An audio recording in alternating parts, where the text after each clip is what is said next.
Okay, fight fans, in this video I'm going to talk about Bermane Stiverne versus Deontay Wilder for the WBC Heavyweight Championship of the World. It's finally going to happen, January the 17th. Deontay Wilder will be taking his toughest test of his career so far against the man who has beaten Arreola twice, Bermane Stiverne. In fact, in the second time around, he knocked Arreola out. In fact, I believe he was the first man to knock Chris Arreola out. Chris Arreola had come off a good win off Seth Mitchell leading up to the fight. There's lots to talk about this fight, and I'm not sure. I know from one of those parties already I'm not a particular fan, or let me put it another way, Deontay Wilder is not very impressed with what I've had to say about him.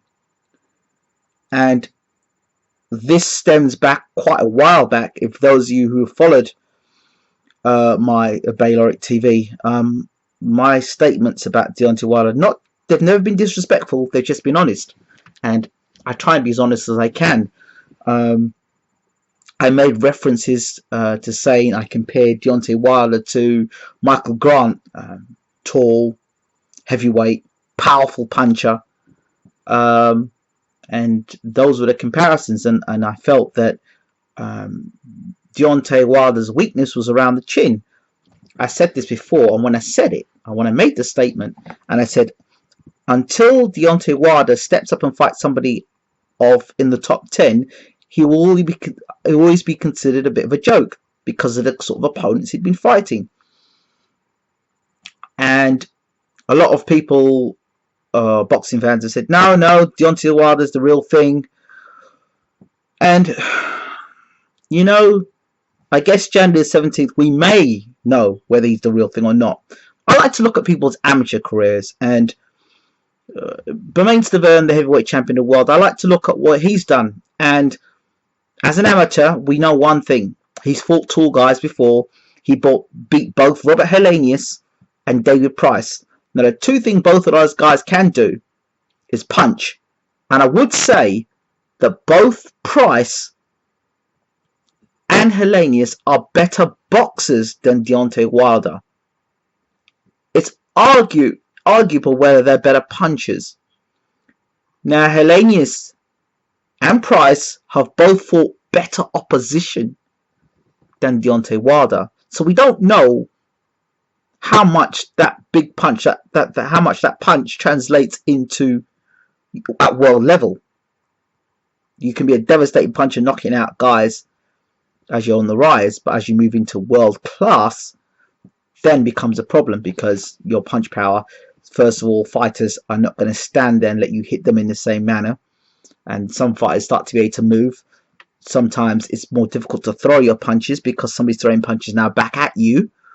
And now you're having to look out for not only just throwing your own punches, but somebody throwing punches back at you, which then reduces your knockout ratio, because now you're not just going and just throwing these punches. You now have to think about when you're throwing your punches, which means, you know, you're not lining people up and just knocking them over. Even Mike Tyson, when he moved into elite level, yes, he was knocking guys out, but there were some guys who were still lasting, you know, taking them the distance. And that's something, I don't care how big a puncher Deontay Wilder is, eventually he's going to meet somebody who can take his best punch and come firing back. Now, even the stoppage defeat that Stiverne had, a controversial stoppage, he wasn't knocked out, he was still on his feet.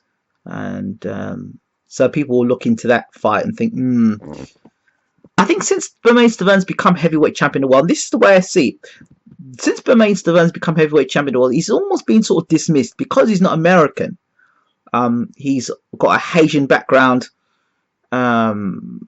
That's been a bit of a problem with the American media, because I guess at first they thought Arreola would have beaten Stiverne, so that would have solved the problem. But no, Stiverne beat Arreola on 2 occasions.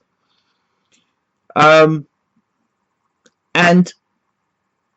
almost in the American media, this is, oh yeah, well, you've got the WBC champion, but he's Asian, he's not exactly American. And America is so eager for a heavyweight champion, so eager to have the heavyweight championship of the world back in the States, I just wonder at what length they will go to make this happen. So you've got two heavyweights now, two main players at the moment. You've got Bryant Jennings and Deontay Wilder.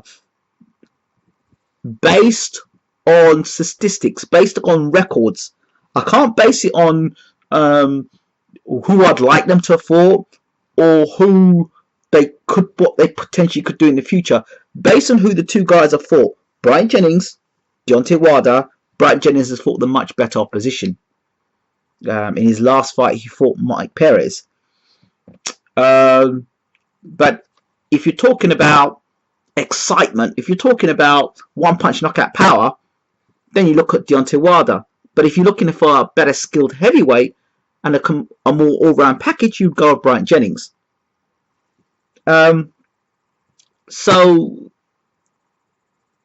Golden Boy have got Deontay Wilder, and the question is, Don King's in the mix, and a lot of people so far have talked about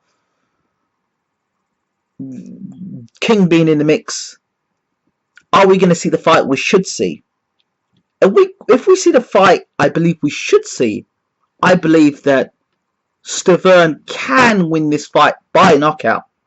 He's got to hit Deontay on the chin first for us to find out whether Deontay can take the shot. Now, herein is a problem.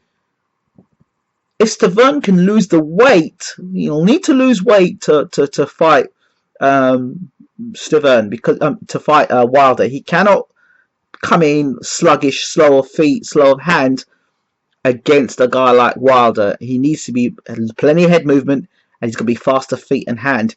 Now, if you go back and look at his amateur credentials and see what Stiverne was doing as an amateur, that doesn't bode well for Wilder, because he's shown he knows how to get on the inside, get past the jab and get inside. Like I said, he's fought two giants in Helenius and Price. On the flip side of that, we've seen Wilder, or those in America have seen Wilder being down on the canvas against a guy called Harold. I can never pronounce his last name. I can never pronounce his last name, but he was down, I believe, in round 2 for about the count of 8 or 9, and he barely got on his feet. Yes, he came back and stopped the opponent, but if you're getting dropped by guys like that at that level, it does bold warning signs, and that video has been pulled off the internet, and you've got to ask yourself the question why. And if Wilder is the fighter that everyone is claiming that he is, why has he fought nobody in the top 10? It's almost he's manufactured his position into being to get a fight for the heavyweight championship of the world, and a lot of fight fans don't seem to see this. So, you know, I'm not so sure if Wilder, I mean, what warrants him fighting for the world title in the first place? Jason Cavan? Malik Scott? Audley Harrison? I don't know. What warrants Wilder to be getting a title shot? Okay? And that's the first question I've got to ask there. What's the whole thing about, you know, fighting to become #1 contender just because you've got 32-0 knockouts, the caliber of the opponents? So, you know, I don't know what that's all about. And there's, you know, I guess that's boxing politics for you. Now, in terms of having to sell this fight as a grudge match, there's no need to sell it as a grudge match. There's bad feeling between both guys.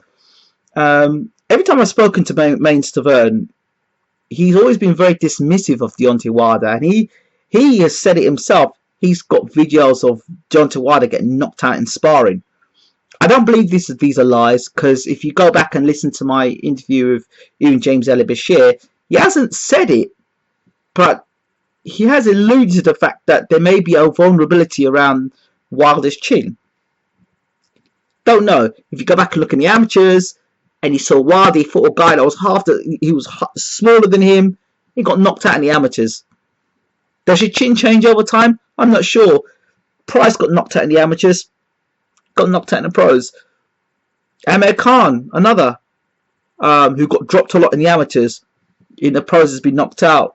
So, you know, even David Haye himself, the big punching David Haye, dropped as an amateur, as a pro, got stopped on his feet. So, But then with Hay, he got stopped on his feet because it was more exhaustion than anything against Carl Thompson.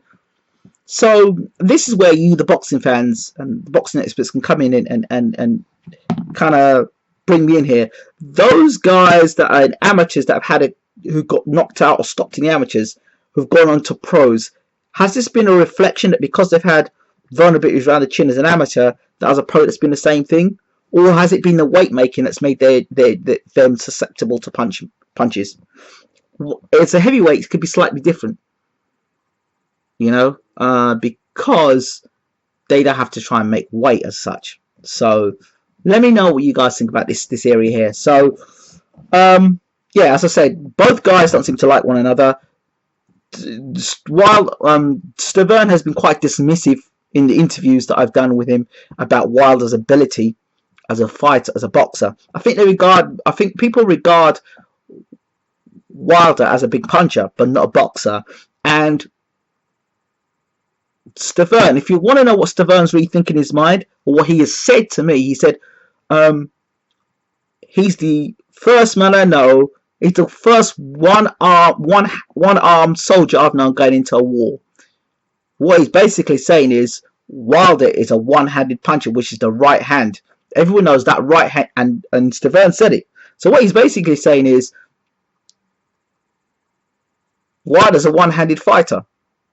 So if you take the right hand away, what is there? If you believe that Wilder has a big left hook, then you believe he knocked out Malik Scott with that left hook. But then apart from Malik Scott, nobody else I've seen Wilder knock out with a left hook. It's always been that big right hand. And then whatever else comes winging in after that. So as I said, there's bad blood. And from Deontay's side of things, he's hungry. He feels ready. He wants to become champion of the world. And he believes that Wilder's got... Stiverne's got something that he wants. And Wilder hasn't actually been complimentary about Stiverne either. So, but there's another factor in all this, and I didn't really want to talk about this factor, but it's a concern. So I'm going to share my concern about this fight. If this fight goes according to plan, Stiverne stays off the ropes, takes centre ring, uses jab, puts Wilder against the ropes, doesn't allow him to set his feet, and able to let off that right hand, he wins the fight by knockout. If Stiverne decides to take the back foot, lay on the ropes, and let Wilder load up with the right hand, with Wilder, if you allow your back to touch the ropes against Wilder, he can knock you out. So there's a scenario there where Wilder can knock Stiverne out. Okay, and that's the obvious thing. The small guy has to get inside. The tall guy, Wilder's got the attributes being having the long arms. Can he keep him at distance? Has he got the boxing ability to keep him at distance? We're not asking the punching ability. Has he got the boxing ability to keep the fight at distance? Now, here's my concern. Don King's involved. And there's been lots of talk, just like there was before the Malik fight, about something not too right about this fight. And it is that because America want a heavyweight so much, they want it so bad that there's more marketability with Deontay Wilder than there is with Bermane Stiverne, that they're going to pay Bermane Stiverne off to, you know, fall graciously as a champion and let Deontay become champion, almost like a fix. That's what I've been hearing. And that's not good. That's not good. If, you know, I can't be one side saying, yeah, Deontay Wilder, you know, you're not really, you haven't proven anything yet knocking out these guys. Now you're going to fight somebody who's a bona fide, who's a world champion, and also, you know, fought for the world title and has done it the hard way. Now, I'm also saying that if you win the title, it could be a fix. No, I don't want to be saying that, but this is what I've been hearing. You know that if Deontay Wilder hits you on the chin with that big right hand, the fight is over regardless. But my concern, like I said before, in this fight is because the Don King factor.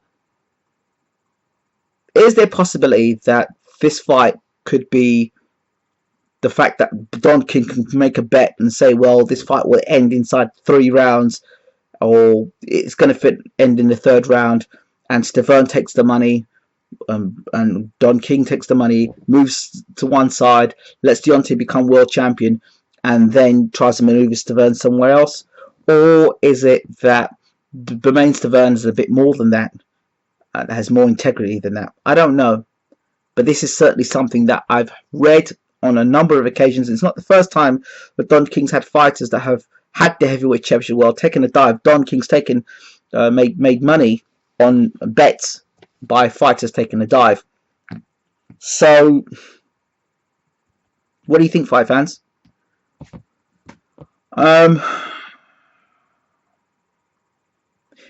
If Bermane Stiverne can avoid the right hand of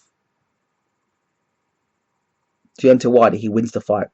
But if Bermane Stiverne puts his back against the ropes, comes in out of shape, and lays on the ropes, then you can look at a new heavyweight champion of the world in America. Simple as that. Let me know what you guys think. I'm out.